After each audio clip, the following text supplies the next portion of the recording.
વિનાના વાછરડા હોય એ એની માને મેળવવા માટે જે આતુરતા હોય એને, એની માં આવે સ્તન્યમ એટલે દૂધ માટે. જેમ દૂધ માટે એની માં દૂધ પીવડાવે, વાછરડા એની ગાયો ધણમાં ગઈ હોય ને પાછી આવતી હોય, સ્તન્યમ યથા વત્સતરાહ ક્ષુધાર્તાહ. જેમ સ્તન્યમ એટલે દૂધ પીવા માટે જે આતુરતા હોય, આમ કૂદકા લગાવતા હોય કે જલ્દી આવે વાછરડા, આમ ગાય આવે ને ત્યાં દૂરથી જે કૂદકા મારવા માંડે છે, જેમ એને દૂધની પ્રતીક્ષા હોય, એ દૂધ પીવા માટે જેટલી આતુરતા હોય એવી આતુરતા મારી અંદર છે ભગવાન આપના દર્શન કરવાની. અને ત્રીજું, પોતાની ભગવાન પ્રત્યેની લાગણી કેવા દર્શન કરવા માંગે છે? પ્રિયમ પ્રિયેવ વિષિતમ વિષન્ના. ભગવાન ખરા અર્થમાં મારી અંદર કેવી ઉત્કંઠા છે એના માટે કહ્યું છે કે કોઈ પ્રિયા એવ પ્રિયમ વિષિતમ. જ્યારે કોઈ પ્રિયતમા હોય એ એના પતિને મળવા માટે, એના પતિ વિદેશ ગયા હોય અને એને મળવા માટે જ્યારે ઉત્કંઠિત હોય, વિષિતમ એકદમ એ ઉત્કંઠિત હોય કે જલ્દી આવે ને હું મળું, જલ્દી આવે ને મળું. કોઈ પણ આવે ત્યારે એના પતિ આવ્યા છે કે નહીં એ દરવાજો ખખડે એટલે એને અનુભૂતિ થાય કે મારા પતિ આવ્યા છે. અને પતિ આવ્યા છે એ જોવા માટે જે ઉત્કંઠા, જેમ પત્નીને પતિને મળવાની ઉત્કંઠા હોય, જેમ વાછરડાઓને એની માનું દૂધ પીવા માટેની આતુરતા હોય, અને નાના બચ્ચાઓને પાંખ ના આવી હોય ને જેવી પ્રતીક્ષા હોય એવી પ્રતીક્ષા, એવી આતુરતા અને એવી જ ઉત્કંઠતા મારી અંદર પણ છે. એવી રીતે મનઃ અરવિંદાક્ષ, હે કમલનયન અરવિંદાક્ષ દિદૃક્ષતે ત્વામ. એમ મારું મન, હે પ્રભુ મારું ચિત્ત તમારા દર્શન કરવા માંગે છે. એ પણ એવી રીતે તડપી રહ્યું છે, એવી માંગણી કરી છે કે ભગવાન હવે દર્શન આપો. ને પછી છેલ્લા શ્લોકમાં જ્યારે આ વાત કરી ત્યારે ભગવાનને આ વાત બહુ ગમી ગઈ. મમ ઉત્તમ શ્લોક જનેસુ સખ્યમ. 27મો શ્લોક 11મા અધ્યાયનો છેલ્લો. મમ ઉત્તમ શ્લોક જનેસુ સખ્યમ. બસ એટલું જ માંગુ છું, ઉત્તમ જન, જે ઉત્તમ લોકો છું એના પ્રત્યે મારું સખ્યમ મિત્રતા થઈ જાય. હું મોટા માણસો હોય, બહુ વિદ્વાન વ્યક્તિ હોય, મહાપુરુષો, એની પાસે સખ્યતા એટલે મિત્રતા પ્રાપ્ત થાય. મિત્રતા એટલે એની પાસે કંઈ છુપાવવું જ નહીં. મિત્ર એને કહેવાય કે જેની પાસે આપણે કંઈ છુપાવીએ નહીં. હું મોટા પુરુષો પાસે કંઈ છુપાવવું જ નહીં. હું જેવો હોય એવો પ્રદર્શિત થઈ જાવ.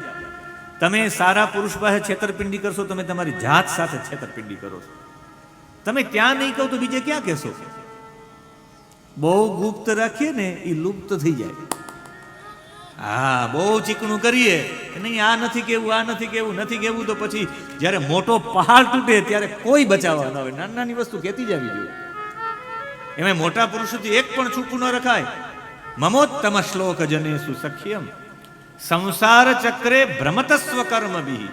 હું મારા કર્મો દ્વારા ભલે ભટકું આ સંસાર ચક્રમાં, મારે જન્મ લેવો પડે તો ભલે જન્મ લેવો પડે, પણ મારે વારંવાર જન્મ મળે તો એ મને કબૂલ છે. પણ મારું એક જ માંગણી છે, ઉત્તમ શ્લોક જનેસુ સખ્યમ.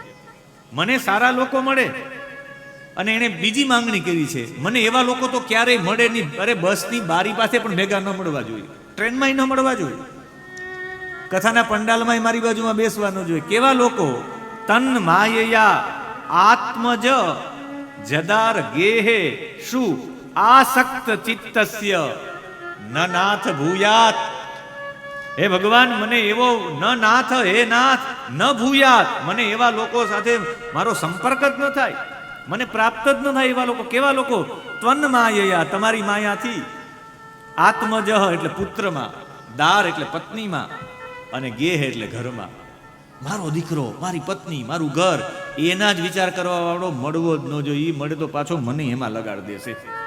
આનો મતલબ છે આ શ્લોકમાં સત્સંગનો પ્રભાવ છે, સત્સંગનો અને કુસંગનો.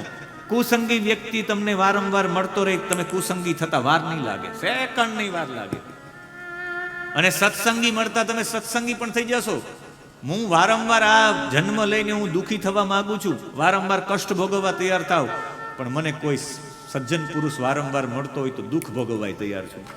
કચ્છના રણમાં રહેવા તૈયાર છું. તમારા જેવા શ્રોતાઓ મળે તો કચ્છના રણમાં રહેવા તૈયાર છું. અને ક્યાંક મને વરમ પર્વત દુર્ગેશુ ભ્રાંતમ વનચરેસહ ન મૂર્ખ જન સંપર્ક સુરેન્દ્ર ભવનેશ્વપી. વરમ પર્વત દુર્ગેશુ, પર્વત ઉપર રહેવા પણ તૈયાર છું. મને મહાત્મા થોરો યાદ આવે. મહાત્મા થોરોને કોઈ કહ્યું કે તમે એક નિર્જીવ ટાપુ ઉપર રહેવા જવાનું, એક જ વસ્તુ લઈને જવાનું, તમે શું લઈને જાશો?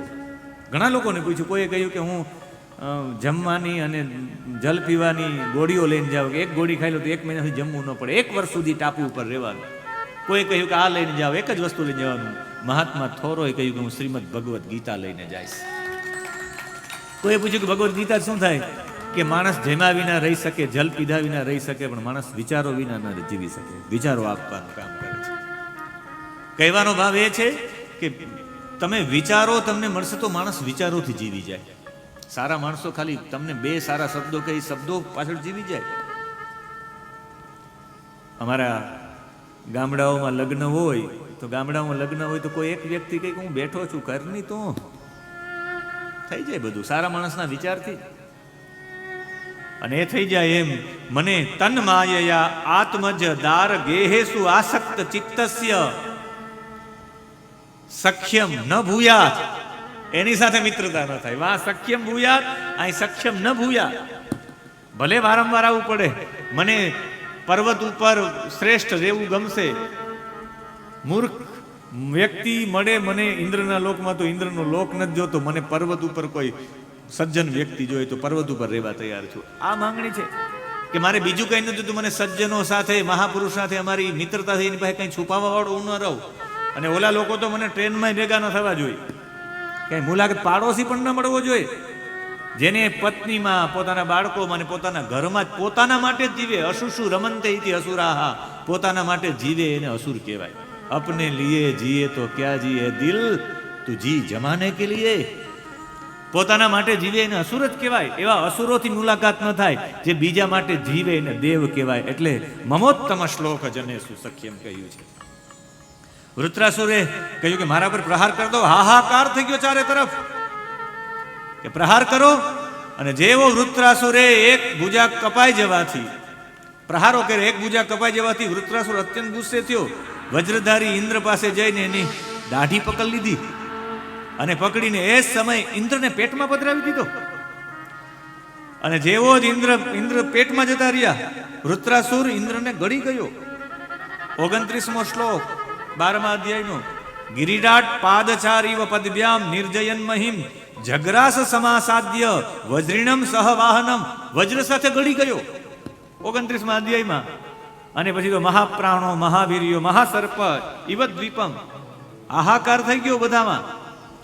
અને આમણે નારાયણ કવચની વિદ્યા તો હતી જ. વૃત્રાસુર ગળી ગયો ને એના પેટમાં હતો 32મો શ્લોક. ભીતવા વજ્રેણ તત્કુક્ષિમ. વજ્રથી પેલા પેટ ચીર્યું. મેં કાલે ચર્ચા કરી હતી કે સીધો પ્રહાર નથી કર્યો વૃત્રાસુરના મસ્તક. વૃત્રાસુર ગળી ગયો તો ઇન્દ્રને. ભીતવા વજ્રેણ તત્કુક્ષિમ, પેટ ચીર્યું. નિષ્ક્રમ્ય બલભિદ વિભુહુ. ઇન્દ્ર પેટ ચીરીને બહાર નીકળ્યા અને વેગપૂર્વક પર્વતના શિખર જેવડું ઊંચું મસ્તક હતું.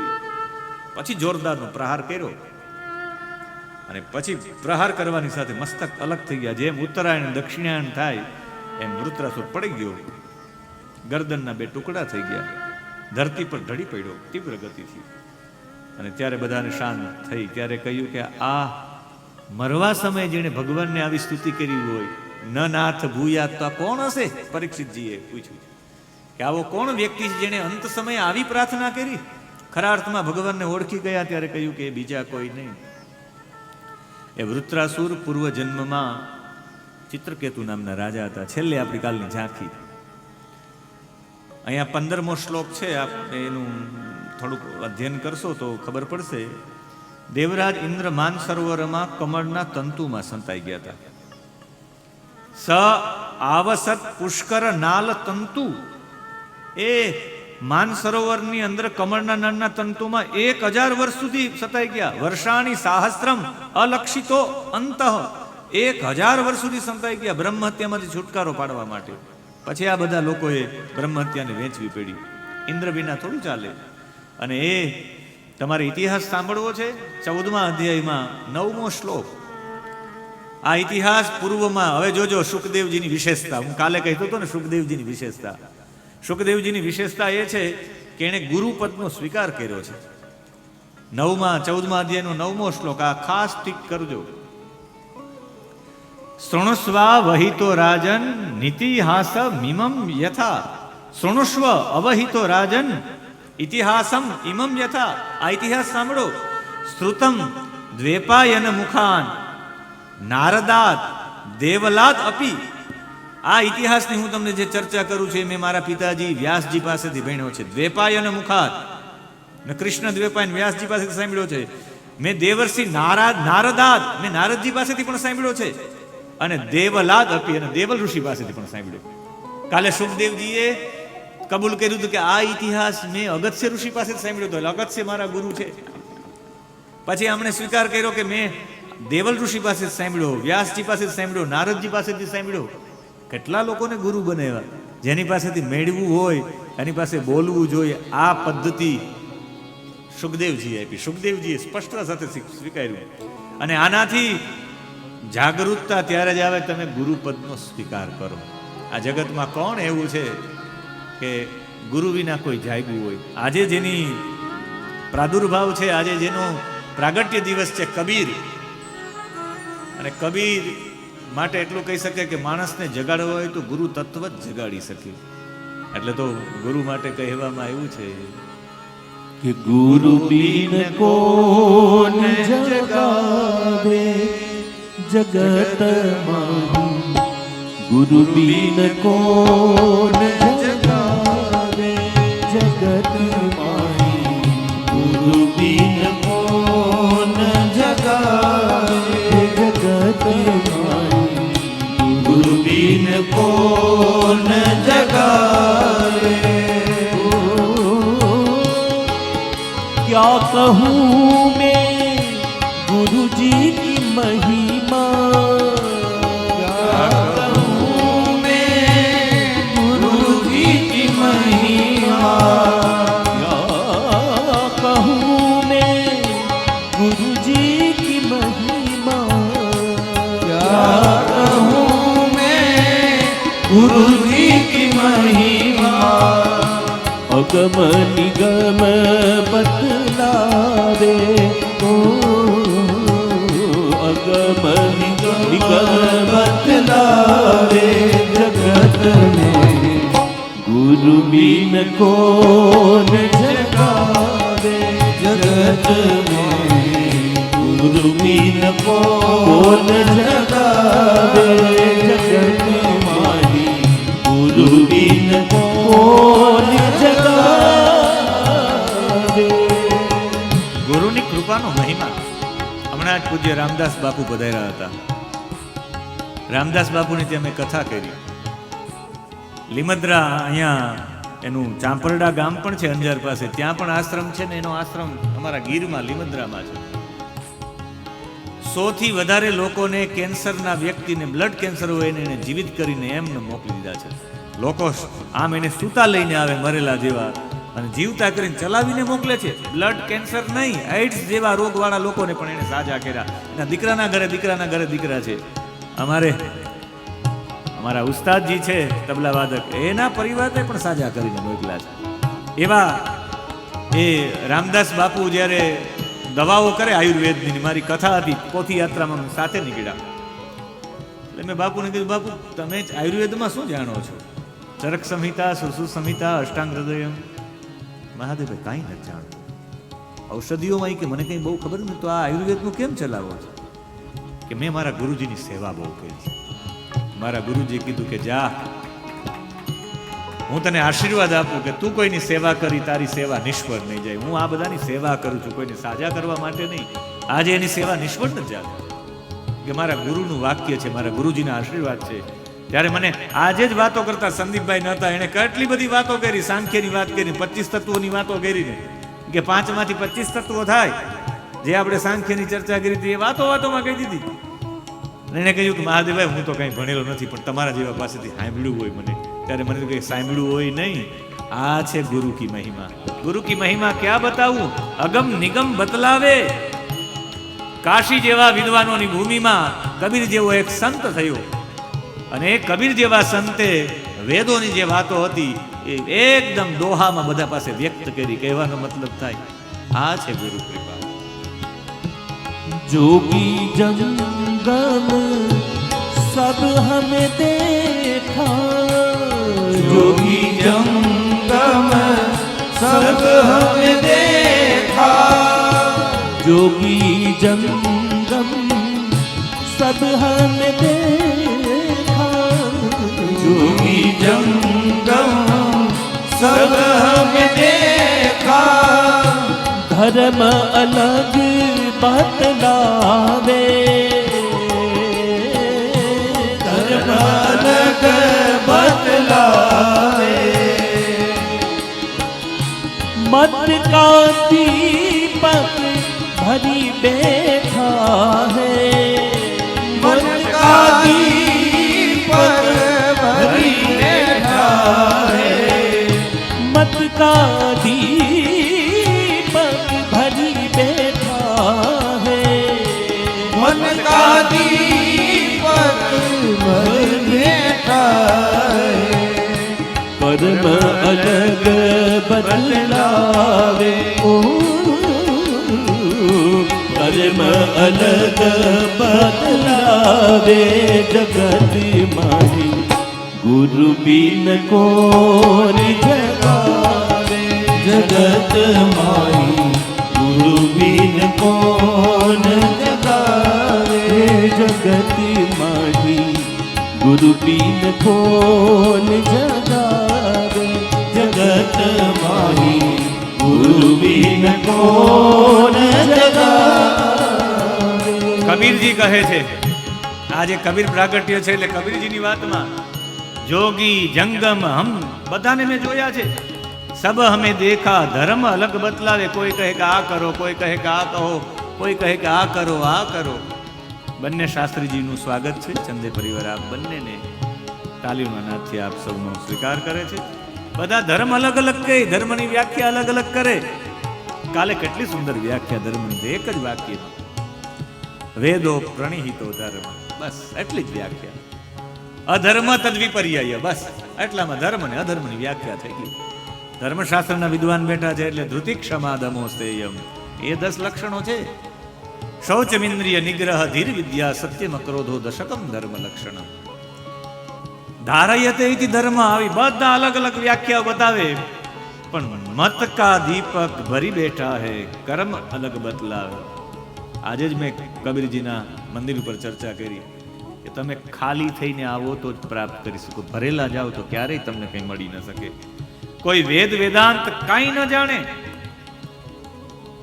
વેદ શું છે વેદાંત શું છે એ ન જાણે કાંઈ, પણ દર્દ દવા આ બધું બદલાવે, પણ ખરા અર્થમાં સંશય મિટાવવા વાળો છે ગુરુ, એને કહેવાય પ્રેરક, સૂચકશ્ચેવ દર્શકો બોધકસ તથા વાચકો પાઠકશ્ચેવ ષડેતે ગુરવસ્મૃતાઃ.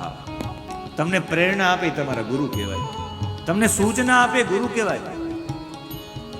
પ્રેરકો સૂચકો શ્ચૈવ દર્શકો બોધકસ તથા, તમને કોઈ દર્શન કરાવડાવે, કોઈ નવી દિશા આપે, ગુરુ કહેવાય. તમને કોઈ બોધ આપે, ગુરુ કહેવાય. વાચક, તમે જેના ગ્રંથમાંથી વાંચ્યું હોય, ગ્રંથમાં લીધું હોય, વાચક છે ગુરુ કહેવાય. અને પાઠક, તમને ભણાવનારા પણ ગુરુ કહેવાય. ષડેતે ગુરવસ્મૃતા, પણ સદગુરુ એને કહેવાય તમારા સંશયો મિટાડી દે.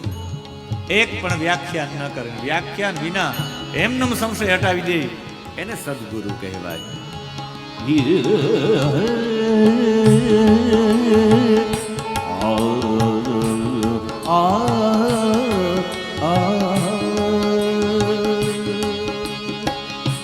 संशय पार करे वो गुरु, संशय पार करे वो गुरु, संशय पार करे वो गुरु, संशय पार करे वो गुरु, और न गुरु कहावे, और न गुरु कहावे। ओ कहत कबीर वो गुरु है सच्चे, कहत कबीर वो गुरु है सच्चे, कहत कबीर वो गुरु कहत कबीर वो गुरु है सच्चे। आत्म ज्ञान बतावे जगत में, गुरु बिन कौन जगावे। जगत में गुरु बिन कौन जगावे। जगत माही गुरु बिन कौन जगावे। जगत माही गुरु बिन कौन जगावे। जगत माही गुरु बिन कौन जगावे। जगत माही गुरु बिन कौन जगावे। જાગૃતિ કરાવે એનું નામ ગુરુ, સંશયો મિટાવે એનું નામ ગુરુ, અને એનાથી પણ આત્મજ્ઞાન પ્રગટ કરાવી દે મંથન કરીને જીવનમાં, એનું નામ ગુરુ. સચ્ચા ગુરુ વો કહેલાવે. સ્વીકાર કર્યો દેવલ ઋષિ પાસેથી, શ્રુતમ વેપાયન મુખાત નારદાત દેવલાત અપી. મેં નારદ પાસેથી અધ્યયન કર્યું છે, મેં દેવલ પાસેથી આ અધ્યયન કર્યું છે, મેં આ વાત સાંભળી છે. પ્રાચીન કાળની વાત છે કે સુરસેન નામનો એક ચક્રવર્તી સમ્રાટ ચિત્રકેતુ મહારાજા, આસિદ રાજા સાર્વભૌમ રાજા હતો. સુરસેનેષુ વે નૃપ ચિત્રકેતુ ઇતિ ખ્યાતો યસ્યાસિત કામધુંગમહી. આ જોવા જાવ તો એને આખી પૃથ્વીને પોતાની ઈચ્છા પ્રમાણે અન્ન રસ આપતી હતી, એટલો સુંદર રાજા હતો. એને અનેક પત્નીઓ હતી.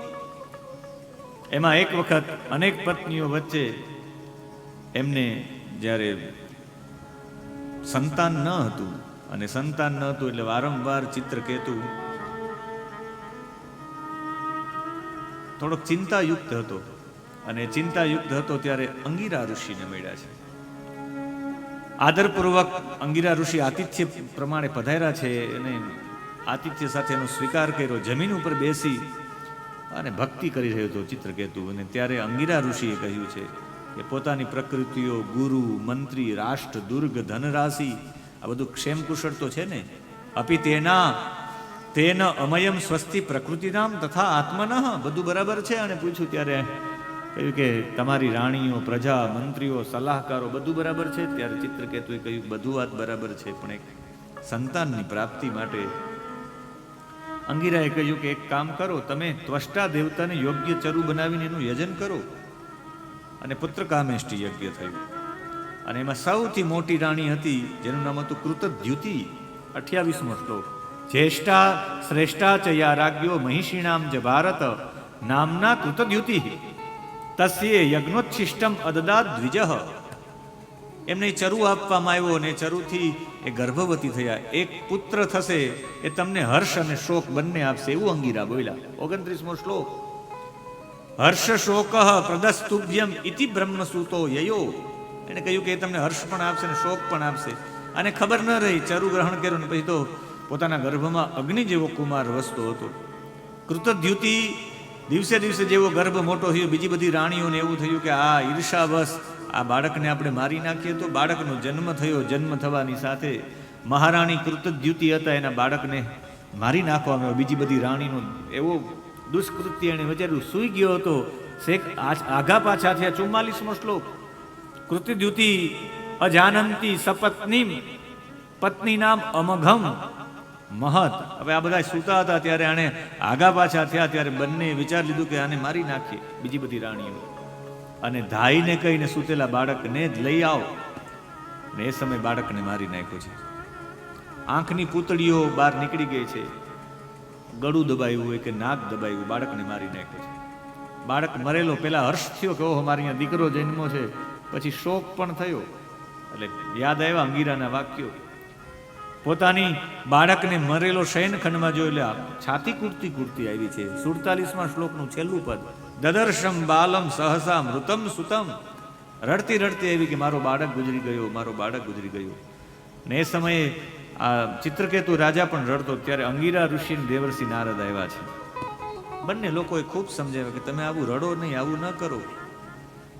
9મો શ્લોક. એવમ આશ્વાસિતો રાજા ચિત્રકેતુ દ્વિજ ઉક્તિભિ. એને અનેક ઉક્તિથી સમજાવ્યા બંને, પણ સમજ્યા નહીં. પુત્ર તો બકરી મરી જાય ત્યારે રડતા હોય ત્યારે કંઈક બકરી મારી છે, આમ બોધ આપવા જતા હોય ક્યારેક. અને પછી તો બધા ઋષિ મુનિઓ ને આ બધાની ચર્ચા કરી છે.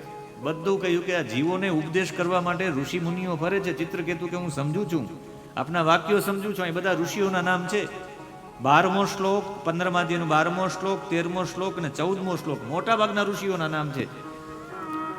ઋષિ મુનિઓ જ્ઞાન આપવાના હેતુથી પૃથ્વીમાં વિચરણ કરે છે. મને ખ્યાલ છે જેટલા પણ ઋષિઓ છે એનો એક જ ઉદ્દેશ્ય છે, બધાને જ્ઞાનની પ્રાપ્તિ થાય. 15મા શ્લોકનું છેલ્લું પદ, એતે પરેચ સિદ્ધેશ સિદ્ધેશાહ ચરંતી જ્ઞાન હેતવ. આ બધા જ્ઞાન હેતુ માટે બધાને ફરે છે. ક્યાં ક્યાં ઋષિઓ છે? 12મા શ્લોક થી લઈએ કુમારો, નારદ, રિભુ, રંગીરા, દેવલ, અસિત, બધાના નામ છે.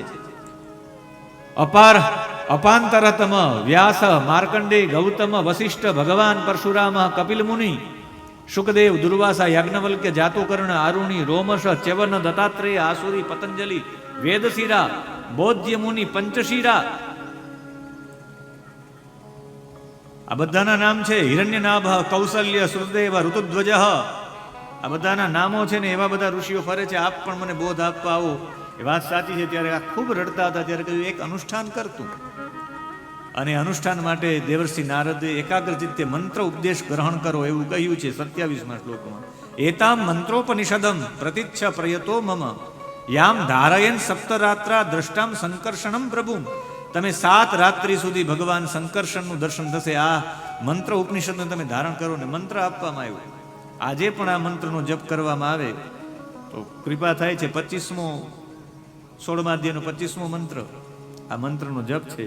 ઓમ નમો ભગવતે મહાપુરુષાય મહાનુભાવાય મહાવિભૂતિપતયે સકલ સાત્વત પરિવૃઢ નિકર કર કમલ કુંકમલોપલા લાલિત ચરણારવિંદ યુગલ પરમ પરમેષ્ઠિન નમસ્તે. આ મંત્ર છે. આ મંત્ર આપવામાં આવ્યો ને ચિત્રકેતુએ આ વિદ્યાનો ઉપદેશ ગ્રહણ કર્યો મહર્ષિ અંગિરા પાસેથી.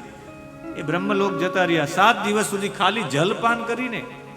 27મો શ્લોક, ધારયા માસ સપ્તાહમ અંભક્ષ સુસમાહિત. ખાલી અંબુનું ભક્ષણ કર્યું. અંબુ એટલે જલનું ખાલી ભક્ષણ કર્યું અને 7 દિવસ સુધી રહ્યા. 7 દિવસ પછી ચિત્રકેતુની સામે વિદ્યાધરોનું અખંડ આધિપત્ય ભગવાન નારાયણે આપ્યું છે કે જાઓ તમને અખંડ આધિપત્ય થશે.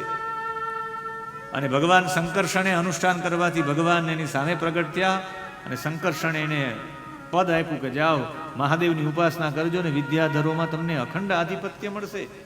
વિદ્યાધરા અધિપત્યમ, વિદ્યાધરનું અધિપત્ય મળ્યું. ચિત્રકેતુ હવે બની ગયો છે વિદ્યાધરનો અધિપતિ. એમાં એને વિમાન આપવામાં આવ્યું અને વિમાનમાં રોજ માટે પરિભ્રમણ કરવા માંડ્યા. ભગવાને કહ્યું સમ્યકપણે તું સિદ્ધ થઈ ચૂક્યો છે. અને ચિત્રકેતુને ભગવાન શ્રી હરિએ દર્શન આપીને ત્યાંથી અંતર્ધ્યાન થયા. 65મો શ્લોક, પશ્યતઃ તસ્ય વિશ્વાત્મા તત્તઃ ચ આંતર્દધે હરિ. ભગવાન હરિ જતા રહ્યા પછી તો ચિત્રકેતુ આકાશ માર્ગમાં સ્વચ્છંદપણે વિચરણ કરવા માટે માંડ્યો. 17મા શ્લોકનો પહેલો શ્લોક 17મા અધ્યાયનો, વિદ્યાધર ચિત્રકેતુ ચચાર ગગને ચરહ. આકાશમાં પરિભ્રમણ કરવા માંડ્યા છે. મહાયોગી ચિત્રકરો કરોડો વર્ષ સુધી એને સંકલ્પ પૂરા કરવા માટે સુમેરુ પર્વતની ઘાટીઓમાં શરીર, બળ, ઇન્દ્રિયો, શક્તિ અક્ષુણ હતા. બધામાં પરિભ્રમણ કરતા કરતા એક દિવસ મહાદેવજીની સભામાં નીકળ્યા છે કૈલાસ પર્વત ઉપરથી. ચિત્રકેતુએ જોયું કે મહાદેવજીના ખોળામાં પાર્વતીજી બેઠેલા છે અને એણે ઘણા બધા જટાધારી તપસ્વીઓની સામે, બ્રહ્મવાદીઓ એની સામે અને નિર્લજ પણ એના ખોળામાં બેઠા છે. 7મો શ્લોક 17મા અધ્યાયનો, જટાધર તીવ્ર તપાહ બ્રહ્મવાદી સભાપતિ અંગીકૃત્ય સ્ત્રીયમ ચાસ્તે. આને અંગીકૃત્ય એના ખોડામાં બેસાડ્યા છે. આ સભાપતિ થોડો હોય એવું મનમાં મહાદેવ પ્રત્યે વિચાર કર્યો અને ભગવાનના શંકરના પ્રભાવની એને ખબર ન હતી. પાર્વતીને જોયું કે આને આટલી બધી કૃપા મહાદેવજી વરસાવી તોય આવું કરે. ચિત્રકેતુ અને પાર્વતીની વચ્ચે સંવાદ થયો. પાર્વતી બોલ્યા કે અમારા જેવા દુષ્ટો નિર્લજ લોકોને દંડ બળ શાસન કરનારાના, તિરસ્કાર કરનારાના સ્વામીઓ છે ભગવાન. મહાદેવને તમે શું ઓળખો રે? બ્રહ્મા, ભૃગુ, નારદ, સનત કુમારો, કપિલ મુનિ, મનુ, મોટા મોટા મહાપુરુષો ધર્મનું રહસ્ય જાણતા નથી અને ધર્મ મર્યાદાનું ઉલ્લંઘન કરનારા ભગવાન શિવજીને આજ સુધી કોઈએ રોક્યા નથી, કોઈ આવું કહ્યું નથી અને તમે કહો છો. અને માં પાર્વતીએ ચિત્રકેતુને ઠપકો આપતાની સાથે કહ્યું છે, ન વેદ ધર્મ કિલ પદ્મયોની, ન વેદ ધર્મ કિલ પદ્મયોની. 17મો અધ્યાય અને 17મા અધ્યાયમાં 12મો શ્લોક. આવી જાવ કોઈ વાંધો નહીં. 17મા અધ્યાયનો 12મો શ્લોક તમારા કાગળમાં પણ છે, ભાગવતજીમાં પણ છે. રાગ આશાવરી સાથે આપણે પણ શ્લોકમાં જોડાઈએ. ન વેદ ધર્મ કિલ પદ્મયોની, ન વેદ ધર્મ કિલ પદ્મયોની. ન બ્રહ્મપુત્રા ભૃગુનારદાદ્યા, ન બ્રહ્મપુત્રા ભૃગુનારદાદ્યા, ન બ્રહ્મપુત્રા ભૃગુનારદાદ્યા, ન બ્રહ્મપુત્રા ભૃગુનારદાદ્યા. નવે કુમારઃ કપિલો મનુષ્ય, નવે કુમાર કપિલો મનુષ્ય, નવે કુમારઃ કપિલો મનુષ્ય, નવે કુમાર કપિલો મનુષ્ય. યેનો નિષેધં યતિવર્તિનં હરં, યેનો નિષેધં યતિવર્તિનં હરં, યેનો નિષેધં યતિવર્તિનં હરં, યેનો નિષેધં યતિવર્તિનં હરં. ન વેદ ધર્મમ કિલ પદ્મયોની. જે કમળમાંથી નીકળેલા છે એવા બ્રહ્માજી. ન વેદ ધર્મમ, વેદ ધર્મમ ન વેદ, ધર્મમ ન વેદ. એ મહાદેવજીના ધર્મને બ્રહ્માજી નથી જાણી શકતા. કિલ ખરેખર ના બ્રહ્મપુત્ર, બ્રહ્માજીના પુત્રો સનત કુમારો બધી, ભૃગુ નારદ આદિ જેટલા પણ છે, આદ્યા, અરે કપિલ મનુ, આ કોઈ નથી જાણી શકતા. અને તમે આ નિષેધ કરવા માટે દુષ્ટ બુદ્ધિ ના છો તમે. 15મા શ્લોકમાં અત પાપી યસિમ યોનિમ આસુરીમ યાતિ દુર્મતે. એ દુર્બુદ્ધિ, તું પાપમય અસુર યોનિમાં જા. કારણ કે તે અસુર જેવું વિચાર્યું છે, ક્યારે કોઈ મહાપુરુષનો અપરાધ નહીં કર. એટલે તને શ્રાપ આપું છું ને. ત્યારે ચિત્રકેતુ 2 હાથ જોડીને કહ્યું કે હું પ્રસન્નતાપૂર્વક બંને હાથ જોડીને શાપનો સ્વીકાર કરું છું. આ છે ભક્તના લક્ષણો. પ્રતિગૃહિણામી મે શાપમ આત્મનો અંજલિના અંબિકે. હું ધારણ કરું છું પ્રારબ્ધ અનુસાર, મને જ્યાં જવું હોય ત્યાં હું જઈશ, પણ આપનો સ્વીકાર કરું છું. ત્યારે મહાદેવજીની વિશેષતા 9 શ્લોકો છે મહાદેવજીના. શ્રી રુદ્ર ઉવાચ 27, 28, 29, 30, 31, 32, 33, 34 ને 35. 9 શ્લોકોમાં કહે કે દેવી ભગવાન કેટલા ઉદાર છે, એનું આ પ્રમાણ છે મહાદેવજી. ભગવાન કહે કે આ પ્રિય, ભગવાનના પ્રિય ભક્ત, શાંત અને સમદર્શી મહાત્મા પુરુષોની બાબતમાં કોઈ પ્રકારે આશ્ચર્ય નહીં પામવું. આ સમદર્શી છે. દેવી તમે કૃપા કરો, મારો ભક્ત છે, ગમે એમ હોય તો. ત્યારે કઈ દેવી કહ્યું કે હવે હું શ્રાપ તો પાછો ન લઈ શકું, પણ એટલું કહી શકું કે આ ભલે અસુર યોનિમાં જાય તો એ અંતે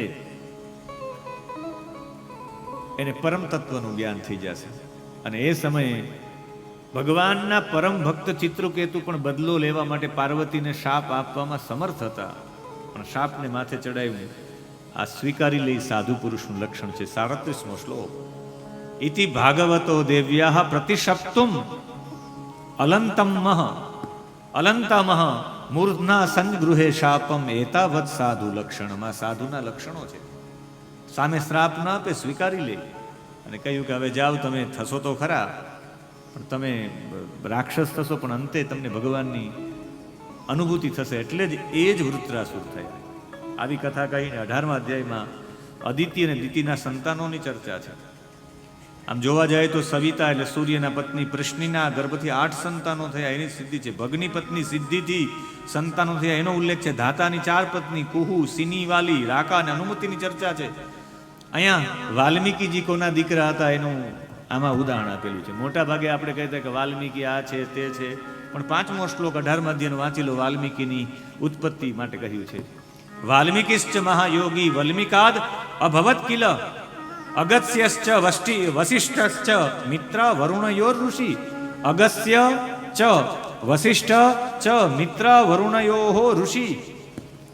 વાલ્મીકિશ્ચ મહાયોગી વલ્મીકાદ ભવત કિલ. ખરેખર આ કોણ છે? તો ચોથા શ્લોકમાં એનો જવાબ આપ્યો આગળ. ચર્ષણી વરુણસ્યાસીદ અસ્યામ જાતો ભૃગુ પુનઃ. મહાયોગી વાલ્મીકી વરુણના પુત્ર હતા. એ તો રાફડામાંથી ઉત્પન્ન થયા એટલે વલ્મીકાદ વાલ્મીક. બાકીના પિતાજીના વરુણના પુત્ર છે વાલ્મીકી. અગસ્ય ને વસિષ્ઠ મિત્રા વરુણના પુત્ર છે, આપણે કાલે ચર્ચા કરી. અને એમ કશ્યપ અને દીતિના સંતાનોની વાત કરતા હિરણ્યાક્ષ ને હિરણ્યકશિપુ થયા પછી કહ્યું કે મારા પુત્રને વારંવાર આ મારે છે, અને વારંવાર મારે તો હવે મારે એક કશ્યપ પાસે એમણે કહ્યું કે મારે એક વ્રત કરવું છે કે મારા દીકરાઓને મારનારા ઇન્દ્ર છે તો ઇન્દ્રને મારે એવો મારે દીકરો ઉત્પન્ન થાય. એણે 2 હાથ જોડીને કશ્યપ ઋષિને પ્રાર્થના કરી કે મારા દીકરાને મારનારા બને મને એક એવો પુત્ર થાય કે જે પુત્રના કારણે એવો પુત્ર થાય ને કોઈ મારી ન શકે. એના માટે મારે શું કરવું? એને કહ્યું તમારે એક વ્રત કરવાનું છે. એ વ્રતનું નામ છે પુંસવન નામનું વ્રત. પુંસવન સંસ્કાર પણ આવે ને પુંસવન વ્રત પણ આવે. પણ આ વ્રત તમે કરશો તો એ વ્રતનો નિયમ બતાવવા માટે કહ્યું છે કે આ વ્રત તમારે માગસર મહિનાથી આરંભ કરવાનું છે. માગસર સુદ એકમથી આરંભ થાય અને કારતક વદ અમાસ સુધી 1 વર્ષ સુધી આ વ્રત ચલાવવાનું હોય છે. રોજ માટે લક્ષ્મીનારાયણનું પૂજન કરવાનું હોય છે. રોજ એક ગાયનું અને બ્રાહ્મણીનું પૂજન કરવાનું હોય છે. એક સૌભાગ્યવતી સ્ત્રીનું પૂજન કરવાનું હોય. રોજ માટે ખીરની આહુતિઓ આપવાની હોય નારાયણને એના મંત્રથી. ઓમ નમો ભગવતે મહાપુરુષાય મહાવિભૂતિપતય સ્વાહા. રોજ એને આહુતિ આપવાની. એના નિયમો પાડવાના. તમે જો નિયમો નહીં પાડો તો તમારું વ્રત ખંડિત થશે. તો ઇન્દ્રને મારનારો નહીં, ઇન્દ્રનો સેવક બની જશે. અને નિયમો બતાવ્યા. આ નિયમો વાંચી જાય તો આપણે એમ થાય કે વ્રત નથી કરવું. વ્રત પાલન કરવાના નિયમો કશ્યપ ઋષિ કહ્યા છે. 47મા શ્લોકથી લઈ અને 52 શ્લોક સુધીના નિયમો છે. 52 શ્લોક સુધી નિયમો છે. ન હિંસાત ભૂત જાતાની ન શપેન નાનૃતમ વધેત. ખરેખર તો જે લોકો વ્રત કરે એને મનથી, વચનથી અને કર્મથી કોઈને પણ સતાવવું નહીં, હિંસા કરવી જ નહીં. ન શપેન ન અનૃતમ વધેત. કોઈને ગાળ નહીં આપવી. શાપનો મતલબ છે ગાળ. અનૃતમ વધેત ન અનૃતમ વધેત. જૂઠું બોલવું નહીં. આ નિયમ છે. મનથી, વાણીથી, ક્રિયાથી કોઈને દુઃખ ન પહોંચે એ વ્રતીને ધ્યાન રાખવું જોઈએ. એને અપશબ્દ ન બોલાય, એને જૂઠું ન બોલાય, એને નખ ન કપાય, એને અશુભ વસ્તુનો સ્પર્શ ન કરાય, એને વારંવાર મજ્જનમ, વારંવાર નદીઓમાં ડૂબકી ન મરાય. અહીંયા લખેલું છે નાપસુ સ્નાયાત ન કુપ્યેત ન સંભાષેત દુર્જનૈહિ. પ્રાણી પાણીમાં પ્રવેશીને સ્નાન નહીં કરવું એટલે ન અપસુ સ્નાયાત એટલે વારંવાર મજ્જનમ, વારંવાર ડૂબકી નહીં મારવાની નદીઓમાં. ન મારતા હોય બધા 22 ને 23 ને એ મનાય છે વ્રતના દિવસે. વ્રતના દિવસે અશુભ વસ્તુનો સ્પર્શ મનાય છે. ક્રોધ કરવો મનાય છે. દુર્જનો સાથે વાત કરવાની મનાય છે. ધોયા વિનાનું વસ્ત્ર નહીં પહેરવું. ધોયેલું જ વસ્ત્ર પહેરવું, એ પણ પોતાના હાથે વાંથી નહીં. એ છે બીજાની માળા નહીં પહેરવી. ભોજનના નિયમો બતાવ્યા છે. કોઈનું જૂઠું જમવું નહીં, એક થાળીમાં જમવું નહીં. કે અમે બે તો પાકા ફ્રેન્ડ છે, અમે તો સાથે જમશું નહીં. વ્રત હોય તો નહીં. એકાદશી દિવસે ફલાહાર ભેગા કરો, તૂટી જાય એકાદશી. અંજલિમાં જલ નહીં પીવું. કાશીમાં નિયમ છે આમ જલ પીવાનો, પણ વ્રતના દિવસે અંજલિમાં જલ નહીં પીવું. કારણ કે બધું જૂઠું થઈ જાય. કોઈ નબળા વ્યક્તિ દ્વારા લઈ આવેલું ભોજન નહીં કરવું. તામસ ભોજન નહીં કરવું. કે વધારો ચટણી બટણી પધરાવો, મરચું પધરાવો, એકદમ તીખું બનાવજો, સાંબો તીખો બનાવજો. વ્રતના દિવસે સાંબો તીખો ના હોવો જોઈએ. આજે ખીચડી ભલે બને તીખી હો. એટલે એમણે એવા નિયમો બતાવ્યા છે. બહાર જવું હોય તો જૂઠા મુખે કોઈનો સ્પર્શ ન કરાય. તમારે વ્રત હોય તો જમીને આચમન કરવું પડે. અમૃતો પસમસી સ્વાહા અને અમૃત પિધાનમસી સ્વાહા.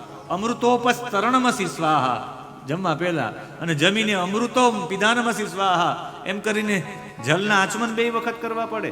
આચમન વિના કોઈનો સ્પર્શ નહીં કરવો.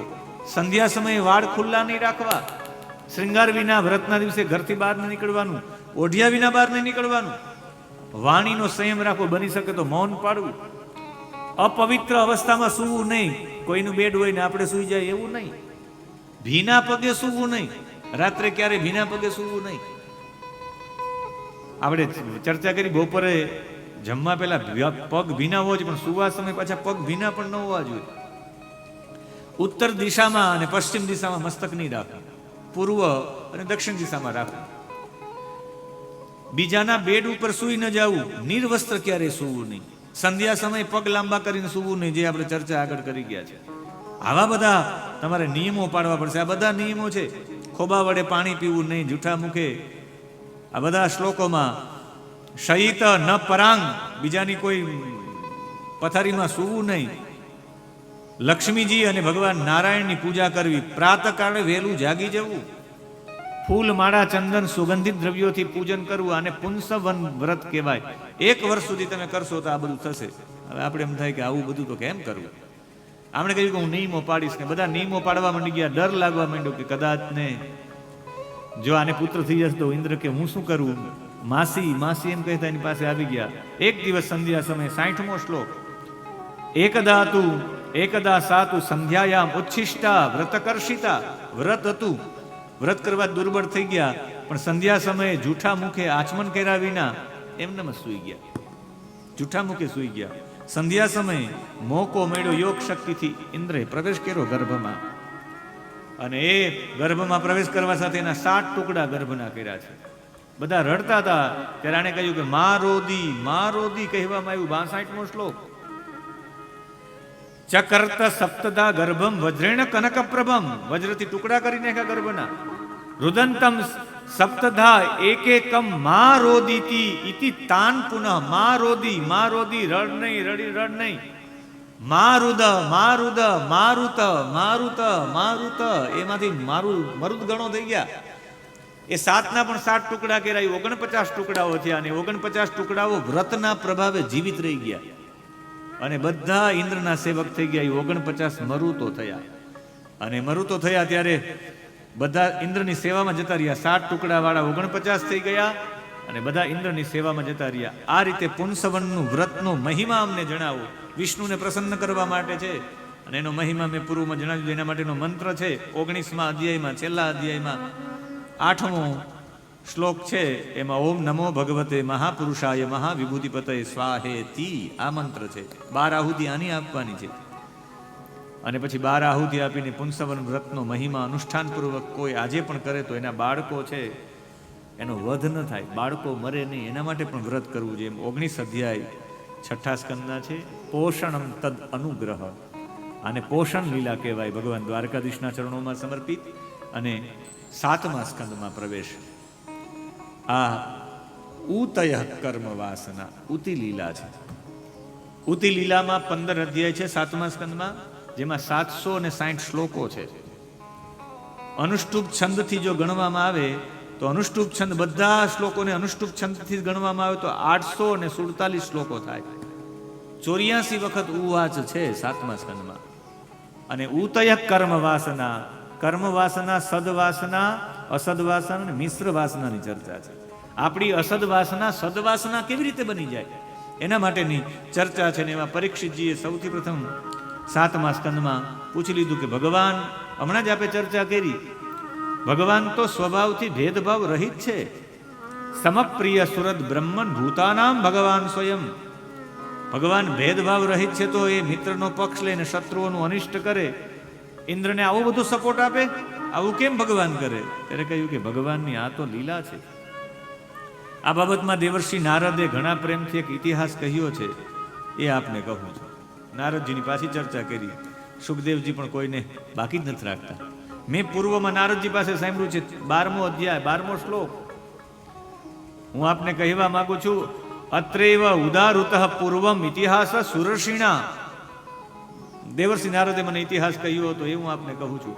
એક સમયે રાજસૂય યજ્ઞમાં યુધિષ્ઠિર એ જોયું છે કે ભગવાન સુદર્શન ચક્રથી શિશુપાલ અને દંતવક્ત્ર બંને વિરોધ કરતા ત્યારે શિશુપાલની બુદ્ધિ દંતવક્ત્ર બંને બાળપણથી જ ભગવાનનો દ્વેષ કરતા હતા અને ભગવાને સુદર્શન ચક્ર છોડ્યું અને એ જ મસ્તક કપાઈને એ તેજ શિશુપાલનું ભગવાનમાં સમાહિત થઈ ગયું. ત્યારે આમણે પૂછ્યું કે આણે એવા કયા કર્મ કર્યા છે ભગવાનના અંદર એનું તેજ જતું. યુધિષ્ઠિરે પ્રશ્ન પૂછ્યો નારદજીએ જવાબ આપ્યો કે આ બીજા કોઈ નહીં, દંતવક્ત્ર અને શિશુપાલ એ જય અને વિજય છે, ક્રોધનો અવતાર છે. એટલે તો વારંવાર ગાળો બોલે, વારંવાર આવું કાર્ય કરે અને એ કાર્ય કરે એટલે કહ્યું કે હિરણ્યાક્ષ ને હિરણ્યકશિપુ, પછી રાવણ અને કુંભકર્ણ, આ વખતે શિશુપાલ અને દંતવક્ત્ર થયા. એ ચર્ચા કરતા પૂછ્યું કે હિરણ્યાક્ષનો વધ થયો, પછી હિરણ્યકશિપુનું શું થયું? અને એ ચર્ચામાં કહ્યું કે હિરણ્યકશિપુ એના ભાઈનું જ્યારે મૃત્યુ થઈ ગયું ત્યારે બધા લોકો રડતા હતા. બીજા અધ્યાયનો 17મો શ્લોક, હિરણ્યકશિપુ ભ્રાતુ સંપરે તસ્ય દુઃખિતઃ કૃત્વા કટો દકાદીની ભાતૃપુત્રાન અશાંતવયત. બધાને સાંત્વના આપવા માટે આવ્યા છે. એના ભત્રીજાના નામો લખેલા છે. હિરણ્યકશિપુ એ એના ભત્રીજા હિરણ્યાક્ષને કેટલા પુત્ર હતા એના નામો વાંચો. શકુની એક નામ હતું, શંબરમ, દૃષ્ટમ, ભૂતસંતાપનમ, વૃકમ, કાલનાભમ, મહાનાભમ, હરિશ્મસ્ત્રુ, અથોત્કચમ, આવા બધા નામ હતા. શંબર, ધૃષ્ટ, ભૂત સંતાપન, વૃક, કાલનાભ, મહાનામ, હરિશ્મસ્ત્રુ, ઉત્કચ અથવા ઉત્કચ, આ બધા એના દીકરાઓ હતા. એની પત્નીનું નામ, હિરણ્યાક્ષની પત્નીનું નામ હતું ઋષાભાનુ. તન માતરમ ઋષાભાનુ, એની પત્ની ઋષાભાનુ. એ બધા રડતા હતા ત્યારે હિરણ્યકશિપુ આવ્યો છે અને હિરણ્યકશિપુએ આપીને એક પ્રાચીન ઇતિહાસ કહ્યો એને પણ. 27મો શ્લોક, અત્રા અપી ઉદાર હરંતિમ ઇમમ ઇતિહાસમ પુરાતનમ. એક જૂનો ઇતિહાસ કહ્યો. એણે વાર્તા કરી કે તમે રડો નહીં, શા માટે રડો? અને એણે એક વાર્તા કરી કે એક ઉશીનર નામનો દેશ હતો, ત્યાં એક મહાન યશસ્વી રાજા હતો જેનું નામ હતું સુયજ્ઞ. સુયજ્ઞ ઇતિ વિસ્તૃત. યુદ્ધના શત્રુ એને મારી નાખ્યા. એના ભાઈ બંધુ, એના પત્નીઓ એની પાસે આવીને રડવા માંડ્યા. એટલા બધા રડ્યા કે ઓહો અમારા પતિ, હાય હાય. ઉશીનર નરેશ, રાણીઓ દુઃખ કરતા કરતા કે વારંવાર જોરથી છાતી કૂટતી હતી, પતિના ચરણોમાં પડી ગઈ. 31મો શ્લોક, બધા ખૂબ રડવા માંડ્યા. ત્યારે પત્નીઓ કહેવા માંડ્યા કે હે પતિદેવ, તમે તો કૃતજ્ઞ છો, અમારી થોડી સરખી પણ સેવા ઘણી કરીને તમે માનતા, અમે ગમે તે સેવા સોંપીએ તમે કરતા હતા, અમે તમારા ચરણોની દાસી છે, તમે જતા રહેશો તમે કેમ જીવી શકશું? એ વિલાપ કરતા હતા. ત્યારે યમને એવું થયું, નાનકડા એવા બાળક બનીને યમ આવ્યા અને યમે આવીને જે બોધ આપ્યો, આખી આને યમ ગીતા પણ કહી શકાય. યમે એક ગીત ગાયું છે અને યમે એમને કહ્યું કે મને આશ્ચર્ય થાય છે, તમે મારા કરતાય, લોકો તો મારા કરતાય પીઠ થઈ ગયા છે. યમે કહ્યું છે, અહો હમીશામ વયસા અધિકાનામ. લોકોને જન્મવું મરવું એ તો બરાબર છે, ઉલટા તમે તો મૂઢ થઈ રહ્યા છો. અમે તો તમારા કરતા લાખ ગણા સારા છીએ, પરમ ધન્ય છીએ. અમારા માતા પિતાએ અમને છોડી દીધા છે, અમારા શરીરમાં પર્યાપ્ત શક્તિ પણ નથી. નાનો બાળક બનીને કે મારા મા બાપે મને છોડી દીધા છે, મારામાં પર્યાપ્ત શક્તિ પણ નથી. વરુ જેવા હિંસક પ્રાણીઓ હાનિ પહોંચાડી શકતા નથી. ગર્ભમાં રક્ષણ જેણે કર્યું એનું રક્ષણ જીવનભર પરમાત્મા કરશે, એવું તો વિચારો. જ્યારે જ્યારે પણ આવી કથા આવે, મને રામચરિત માનસમાં એક કથા યાદ આવે. આવી રામચંદ્રજી, સીતાજી, લક્ષ્મણજી જ્યારે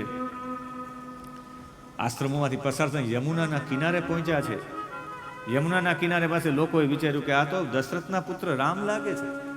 તેની માના વચનના કારણે માએ એવું માગ લીધું કે બાપે અમને કાઢી મૂક્યો. દશરથ અને કઈનો હજુ કંઈક દ્રોહ કરવા જાય ત્યાં તેહી અવસર એક તાપસ આવા, એક તપસ્વી આવી ગયા, નાનકડો એવો બાળક. અને એવા એ ઋષિને ત્યાં પ્રગટ કર્યા એટલે આહા સાઈડ લાઈન થઈ જાય. એને એવું થયું કે આ રામને, લક્ષ્મણને, સીતાને વનવાસ આપ્યો, નાના બાળકને જોઈ ગયા કે ઓહો આના મા બાપ કેવા ક્રૂર હશે કે આવા નાના બાળકને એકલાને છોડી દીધો. એ વિચાર બદલાવા માટે તેહી અવસર એક તાપસ આવા, એમ અહીંયા પણ વિચાર બદલાવા માટે યમ આવી ગયા છે. યમ કહે કે નાના બાળકના રૂપમાં આવીને કહ્યું કે મારું જીવન તો કેવું છે, અમને તો નાનપણથી મા બાપે છોડી દીધા, પર્યાપ્ત શક્તિ નથી, જંગલમાં એકલા રહીએ છે, છતાં પણ આવું. અને ત્યારે કઈ મનુષ્ય શેના માટે બન્યા છે, એમાં યમનો ઉપદેશ છે. એ લગભગ 20 શ્લોકોમાં છે. અને યમે કહ્યું છે કે આ શરીર શેના માટે આપણે પ્રાપ્ત થયું છે. યમનો આધ્યાત્મિક ઉપદેશ અને 7મા સ્કંદના બીજા અધ્યાયનો 42મો શ્લોક આપણે રાગ સારંગમાં બીજા અધ્યાયના 42મા શ્લોકમાં પ્રવેશ કરશું. ઈદં શરીરમ પુરુષસ્ય મોહજમ ઈદં શરીરમ પુરુષસ્ય મોહજમ ઈદં શરીરમ પુરુષસ્ય મોહજમ ઈદં શરીરમ પુરુષસ્ય મોહજમ યથા પૃથગ્ભો ગમીયતે ગૃહં યથા પૃથગ્ ભવતિ ગમ્યતે ગૃહં યથોદકે પાર્થિવ તેજસેર્જનઃ યથોદકે પાર્થિવ તેજસેર્જનઃ કાલેન જાતો વિકૃતો વિનાશ્યતિ કાલેન જાતો વિકૃતો વિનાશતિ ઈદં શરીરમ પુરુષસ્ય મોહજમ ઈદં શરીરમ પુરુષસ્ય મોહજમ યથા પૃથગ્ભો ગમીયતે ગૃહં યથા પૃથગ્ ભવતિ ગમીયતે ગૃહં ઇદમ શરીરમ પુરુષસ્ય મોહજમ. મનુષ્યનું આ જે શરીર છે એ મોહજમ, મોહ કરનારું છે. ખરા અર્થમાં શરીર જોવા મળે યથા પૃથક ભૌતિકમ ઈયતે ગૃહમ. જોવા જઈએ તો મકાન પોતાનાથી અલગ જ હોય. આપણે ને આપણું મકાન બંને અલગ જ છે. એવી રીતે શરીર અને આત્માનું પણ સમજવું જોઈએ. આ શરીર પણ માટીનું બનેલું છે, આપણાથી અલગ છે. જેને તમે જોઈ શકો એ તમે નથી. તમે શરીરને પણ જોઈ શકો એટલે જોવાવાળો બીજો છે. આ બધું મોહજમ, મોહના લીધે પોતાનું આપણે સમજી લઈએ છીએ. એનું ઉદાહરણ આપે છે યથા ઉદકેહી, જેવી રીતે પાણીમાં પાર્થિવ તેજસૈર જનઃ કાલેન જાતો વિકૃતો વિનશ્યતિ. જેમ પાણીની અંદર પરપોટા થાય છે એમ માટીનો વિકાર ઘડો છે. જેમ સોનાના વિકારો દાગીના છે, રૂપાંતર થઈને એ બધું નષ્ટ થાય. તમે પાણીમાં પરપોટો ફોડ નાખો તો પરપોટો ફૂટી જાય. તમે માટીનો ઘડો ફોડી શકો, તમે સોનાના દાગીનાઓને ખંટી શકો. આ બધાના રૂપ નાશ પામી જશે પણ માટીનો નાશ નહીં થાય, સોનાનો નાશ નહીં થાય, જલનો નાશ નહીં થાય. એમ ખરા અર્થમાં આ તત્વોના આ બધા વિકાર છે. શરીર છે વિકાર છે. આ શરીરમાં એટલો બધો મોહ રાખો છો. હિરણ્યકશિપુ સમજાવે એના ભત્રીજાઓને. આ ભત્રીજાઓને આપણે હમણાં નામનો ઉલ્લેખ કર્યો. એને એની પત્ની ઋષાભાનુને કે તમે આની પાછળ ઓલો નાનકડો બાળક યમ આવીને આને સમજાવે છે. અને આ બધા સમજી ગયા કે ખરા અર્થમાં જેનો આપણે મોહ કરીએ છીએ. કહ્યું કે તમે જો પ્રેમ કરતા હોય, શરીરને જ પ્રેમ કરતા હોય તો શરીર તમારી સામે છે. તમે જો જીવાત્માને પ્રેમ કરતા તો જીવાત્મા તો કોઈ એક શરીરમાં રહ્યો જ નથી. આજે તમારો જે પિતા છે એ બીજા જન્મમાં બીજા કોઈનો પિતા હતો. એટલે તો મંત્ર બોલવામાં આવે જે ચને હજાવ ઊંચા ન પ્રવિદ્મ ત્વમ વેથ જતિ તે જાત વેદ. જાત વેદ તું અગ્નિનું સંતાન છે. જેને તું તારા માતા પિતા માને બીજા જન્મમાં બીજા કોઈના માતા પિતા હતા.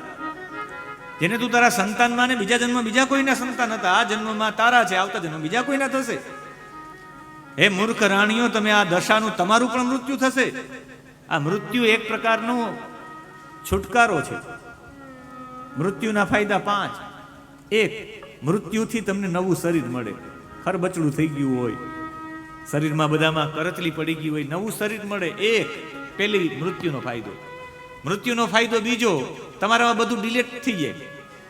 જેટલું હોય ફોર્મેટ લાગી જાય. આ વખતે આપણે જતા રહીએ પછી ખબર પડે કે ભુજમાં ફલાણા વ્યક્તિએ મને આવો ઠપકો આપ્યો હતો. પાછો એ જ વ્યક્તિ બીજા જન્મ મળે તો આપણે દુશ્મની નથી રહેતી. ફોર્મેટ લાગી જાય. મૃત્યુનો બીજો ફાયદો. ત્રીજો ફાયદો, નવી વસ્તુથી લગભગ લોકોને એવું હોય કે મને મારું નાનપણ હોઈ ગયું, મને જો બીજી વખત મોકો મળે તો નાનપણમાં આ કરી નાખું, તે કરી નાખું, આ તૈયારી કરી નાખું, એવો તમને વિચાર આવે. એ વિચાર પ્રાપ્ત કરવા માટેનો મોકો મૃત્યુનો ત્રીજો ફાયદો. ચોથો મૃત્યુનો ફાયદો કે એક વખત તમારું આ શરીર છૂટી જાય. એ શરીર છૂટી જાય પછી શરીર છૂટે અને એટલા સમય સુધી જ્યાં સુધી શરીર છૂટે ની સૂક્ષ્મ એના તરંગો છે એ આકાશમાં રહે. આકાશમાં નિશ્ચિત એક જગ્યા ઉપર આકાશમાં તમે જ્યાં સુધી રહો, આપણે પૂર્વમાં પણ ચર્ચા કરી કપિલજીના પ્રાગટ્ય સમયે દેવહૂતિ ને કરદંબે આકાશમાં રહ્યા. આને ખાલી ભવન બનાવવાનું કહ્યું તો આને વિમાન લઈ આવ્યું, કામગમ વિમાન.